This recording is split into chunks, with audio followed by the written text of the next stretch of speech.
Exercise 7.1 का question number 5 देखते हैं। फिफ्थ क्वेश्चन में बोल रहा है line L is the bisector of angle A and B is any point on L.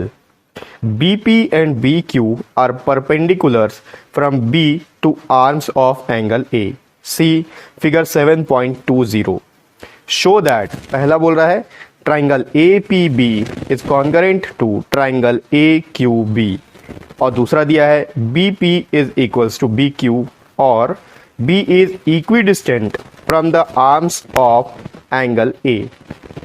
देखो क्वेश्चन बहुत सिंपल है, थोड़ा सा घुमा दिया और कुछ नहीं। आपको फिगर जो सामने दिख रहा है, इस फिगर में एक लाइन है L, ठीक है।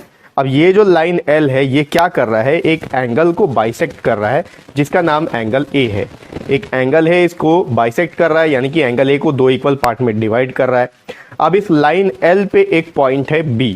अब ये जो पॉइंट B है ये जो एंगल A का जो आर्म है उसको दोनों साइड ये ज्वाइन कर रहा है, यानी कि वहां पर उसमें कनेक्ट कर रहा है, ठीक है। आप देख रहे हो एंगल A के जो आर्म्स है, आर्म्स का कोई भी नाम नहीं दिया हुआ है, लेकिन एंगल A के आर्म पे जहां ऊपर साइड में B जो है B जो है ऊपर वाले जो आर्म में जहां पर जाके मिल रहा है उस पॉइंट का नाम Q है और नीचे वाले आर्म में जहां पर जाके मिल रहा है उसका नाम पॉइंट P है, ठीक है। और ये भी आपको बता दिया है कि आर्म के साथ जहां पर जाके मिल रहा है वो एक परपेंडिकुलर एंगल बना रहा है, यानी कि वो एंगल 90 डिग्री का होगा। ये चीज डायग्राम में अभी आपको शो कर दिया है।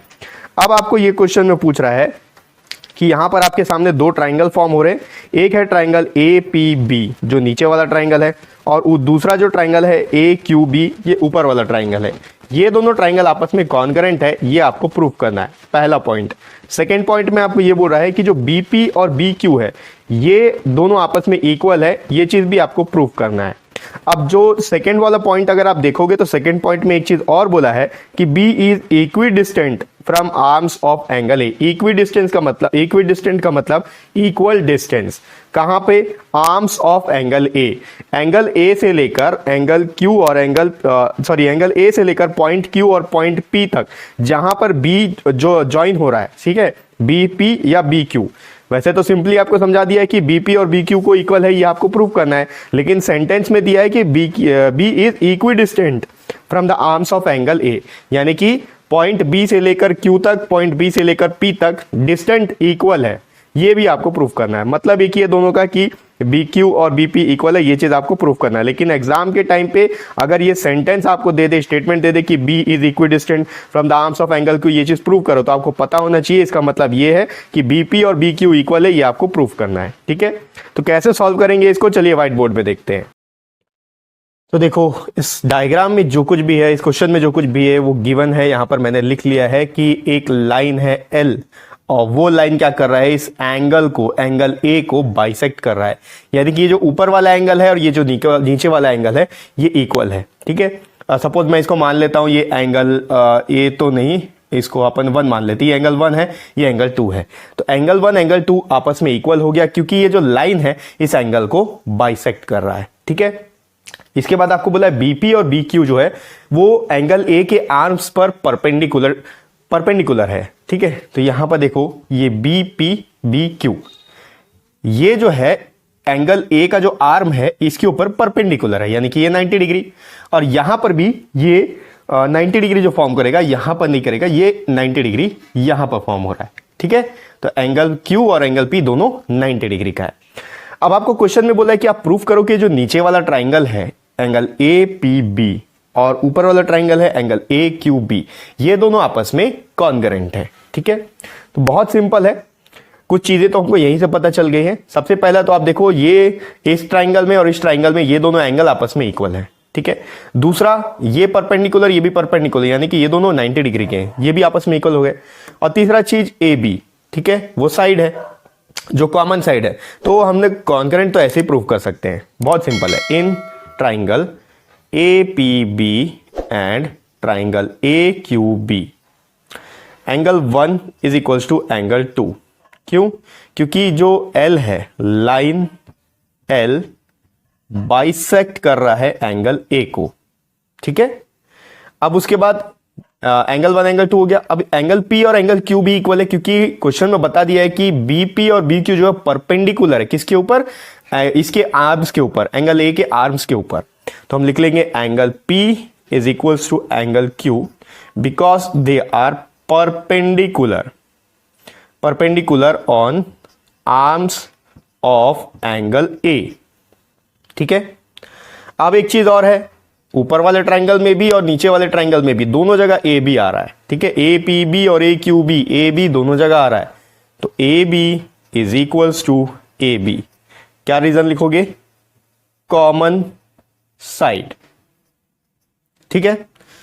अब जब हम लोग को यह पता चल गया कि यहां पर दो एंगल और एक साइड है तो इसको हम लोग के पास कॉन्करेंट प्रूव करने का दो तरीका है, एक तो है ASA और एक होता है AAS। लेकिन आपको गलती ये नहीं करना है कि आपको सबसे पहले ये चेक करना है कि ASA रूल यहां पर लगेगा या फिर AAS लगेगा। ठीक है, अगर दो एंगल के बीच वाला साइड आपस में इक्वल है तो ASA यूज होगा, लेकिन अगर जो साइड हम लोग इक्वल बता रहे हैं वो दोनों एंगल के बीच में नहीं आ रहा है तो वो AAS आएगा। ठीक है, तो अब यहां पर देखते हैं अपन, ये एंगल और ये एंगल इक्वल है और ये एंगल और ये एंगल इक्वल है, तो इसका मतलब अगर AP और AQ इक्वल होता तो हम लोग ASA रूल को यूज करते, क्योंकि ये साइड जो है एंगल्स के बीच में, ये वाले एंगल और ये वाले एंगल के बीच में ये साइड है और ये एंगल के बीच में ये साइड है। लेकिन यहां पर क्या हो रहा है, जो साइड हमने इक्वल प्रूफ किया है वो है AB, ये वाला साइड। तो इस एंगल के साथ तो ये लाइन मैच हो रहा है लेकिन इसके साथ नहीं हो रहा है। सेम केस ऊपर में भी, इस वाले एंगल के साथ में ये वाला लाइन है लेकिन इस वाले एंगल के साथ में नहीं है। ठीक है, तो यहां पर आप क्या यूज करोगे, AAS, एंगल, एंगल और साइड। तो यहां पर हम लिख सकते हैं therefore triangle APB is congruent to triangle AQB by AAS congruency rule. ठीक है, तो ये था क्वेश्चन का फर्स्ट पार्ट जहां आपको ये प्रूफ करना था कि दो ट्राइंगल आपस में कॉन्ग्रुएंट है। अब इस क्वेश्चन के सेकंड पार्ट में आपसे बोला है कि आप ये प्रूफ करके बताओ कि जो BP और BQ है ये आपस में इक्वल है, BP is equals to BQ। देखो इस चीज को स्टेटमेंट के रूप में भी दिया हुआ है। सेकंड पार्ट में आप देखोगे तो आपके क्वेश्चन में लिखा हुआ है B is equidistant from the arms of angle A। Angle A का आर्म क्या है, ये वाला आर्म है, ये दूसरा आर्म है और ये जो पॉइंट B है ये बीच में। तो आपको क्वेश्चन में स्टेटमेंट में ये बोला है कि ये जो पॉइंट B है यहां से भी और यहां से भी दोनों जगह से इक्वल डिस्टेंट पे मौजूद है, ये आपको बताना है। तो इन केस अगर एग्जाम में आपको ये चीज ना दे कि BP और BQ आपस में इक्वल है, ये प्रूफ करो, तो हो सकता है कि आपको ये स्टेटमेंट दे दे कि B जो है इक्विडिस्टेंट है एंगल A के आर्म से। तो आपको ये समझ जाना है कि आपको यही प्रूफ करना है कि BP और BQ इक्वल है।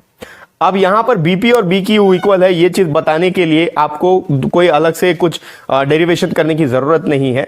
आप सिंपल लिख सकते हो, since triangle APB is congruent to triangle AQB therefore BP is equals to BQ, reason CP/CT। क्योंकि ये दोनों ट्राइंगल आपस में कॉन्ग्रुएंट है इसीलिए इनके जितने भी पार्ट्स हैं, करस्पॉन्डिंग पार्ट्स हैं, वो आपस में इक्वल होंगे। तो अब देखो एंगल AQB में BQ आ गया और APB में PB आ गया, BP आ गया। ठीक है, इसलिए ये दोनों आपस में इक्वल है, दोनों आपस में कॉन्ग्रुएंट है, ये तो हमने पहले ही प्रूव कर दिया, इसलिए ये जो करस्पॉन्डिंग पार्ट्स हैं ये भी इक्वल होंगे। ठीक है, तो ये हो गया एक्सरसाइज 7.1 का 5th क्वेश्चन।